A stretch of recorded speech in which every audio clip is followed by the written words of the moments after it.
Raha ki ino mo raha ataontsika Izy zay ataoko magnano bain de soleil hoe. magnano bien de soleil. Be fa tsy bien za bien ino. Bain de soleil. Yeah. Raha plage. Hitanantsika be miseky. Atsika mandeha roa ihany. Amin'ny lalindalina ave tsy tan'olo. Aw, amin'ny lalindalina fô za problème nahy ndraiky rô za vatinalatsika andrano e.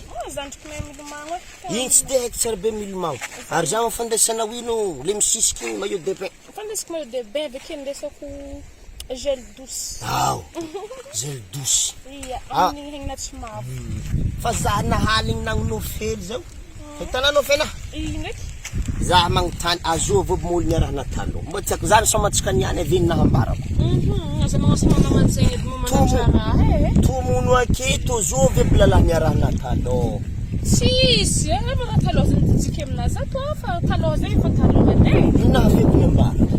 Za magnano zegny edy tsika fa milamigny mbola raha taloha. Za niany zala tsy edy aminahy raha magnano zany edy.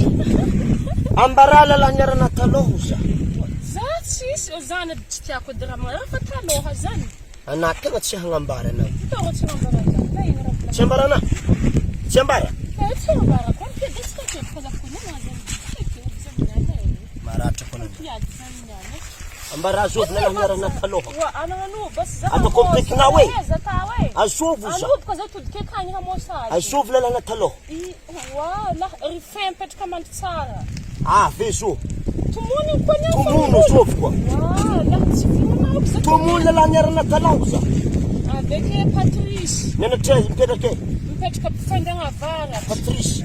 Azovy fahatelo zo. Mbola tomono koa. Aya azovy. Ananiany zalahy. Ndre base. Azovy. Efa mitelo zamana. Wazagnahary. Matsika. Za makody niarahana olo lefa. Mombona. Wa nanegny nagnontany